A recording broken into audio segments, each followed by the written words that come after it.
E aí, gente, tudo bem com vocês? Hoje eu queria falar sobre o mal da humanidade. Se chama ego. E aí, como é que anda o teu ego? Tá domesticado?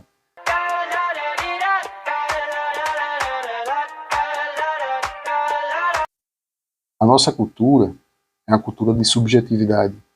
Ela se destaca pelo sujeito, do eu, do ego.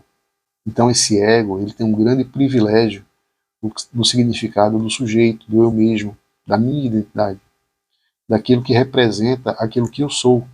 E essa representatividade, ela tem um certo fundamento que leva então ao sujeito de ver as coisas através de um prisma egocêntrico e narcisista. Essa cultura da subjetividade, ela vem da filosofia clássica cartesiana, que coloca esse ego, o sujeito, como categoria principal, como realidade principal. E é tão voltada para ela mesma que afasta o outro. O sujeito do outro, ele apenas aparece como um horizonte longínquo, né, em sua percepção. Não é que esse ego, o ego inflamado, esse ego da subjetividade, né, da filosofia clássica, não é que ele não consiga perceber o outro. Na verdade é o seguinte, ele vê por comparação. Então ele se vê como um ser humano pleno, e a percepção desse ego em comparação ao outro é que o outro ainda não atingiu uma certa humanidade digna de respeito. E acaba se transformando numa questão ética. Pois a consciência que esse ego da filosofia cartesiana diz é que ele tem consciência dele e cuidar dele, e ter a consciência do outro, né, e cuidar do outro e preservar essa subjetividade do outro. A gente vive em grupo, em sociedade, mas é uma sociedade de indivíduos que, apesar de ser massificada, cada um apenas acredita na sua individualidade. Ele não respeita a individualidade nem a subjetividade do outro. E então cria-se um abismo de características éticas comprometedoras, que é onde se dá a questão de discriminação e preconceito. Esse tipo de discriminação, de preconceito, de separação, ele tem um sentido de afirmar em sua plena humanidade, do ego, e a humanidade relativa do outro. É como se o outro só tivesse o direito de existir por concessão, e não por direito de fato. E por isso ele nunca vai ter essa percepção com a mesma intensidade que ele consegue perceber sobre si mesmo. Essa seria a figura do ego, a representação do ego, segundo a filosofia cartesiana. E, na verdade, desde pequeno, a gente só consegue ter a percepção daquilo que é palpável, ou visto. Então, tudo a gente só acredita naquilo que a gente consegue ver e pegar. E o tempo todo, o nosso conceito de ego atual é em cima do corpo. Então, a gente imagina que tem um ego, mas esse ego a gente só consegue ver daquilo que a gente está no espelho. Então, a forma que a gente se vê é o que a gente identifica como ego da gente.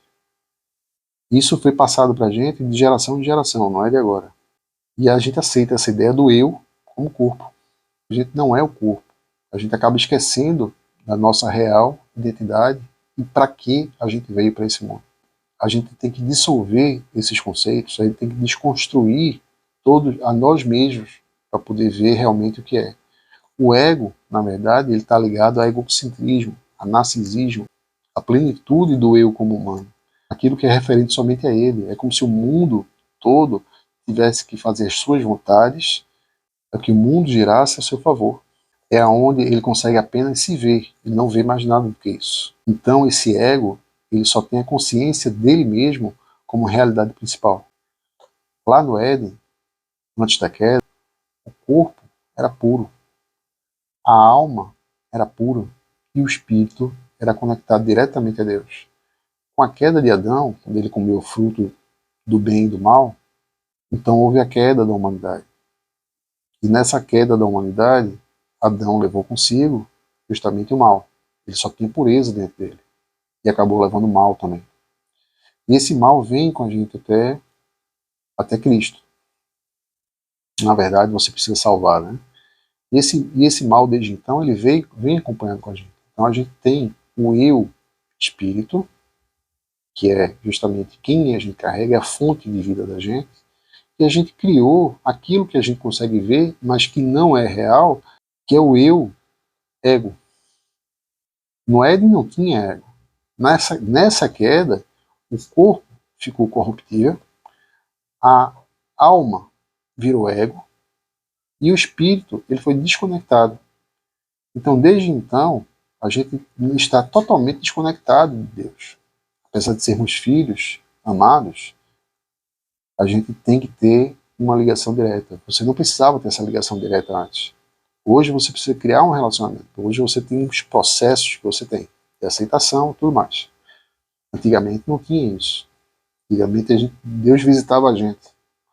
E o que é que precisa ser feito para a gente ter uma vida sadia? É você conhecer a tua real identidade. Não é que você tenha que matar o teu ego, como muita gente fala, mas você tem que aprender a dominar a tua mente. Você aprendendo a dominar a tua mente, você domestifica esse ego. O ego ele tem que estar controlado, sempre vai existir. Né? Que o ego em si é a parte ruim de você. A fonte está lá dentro é a parte boa. É como se a gente tivesse dois egos, um bom e um ruim. Um que a gente realmente está desconectado e aquele que a gente acha que conhece e que acha que também o mundo gira ao redor da gente. Então, quando você não tem esse alinhamento, tudo muda e mexe com tudo na tua vida. Controle teu ego. Queira ter uma vida de relacionamentos. Procure mudar. A gente só consegue transbordar aquilo que a gente tem dentro da gente.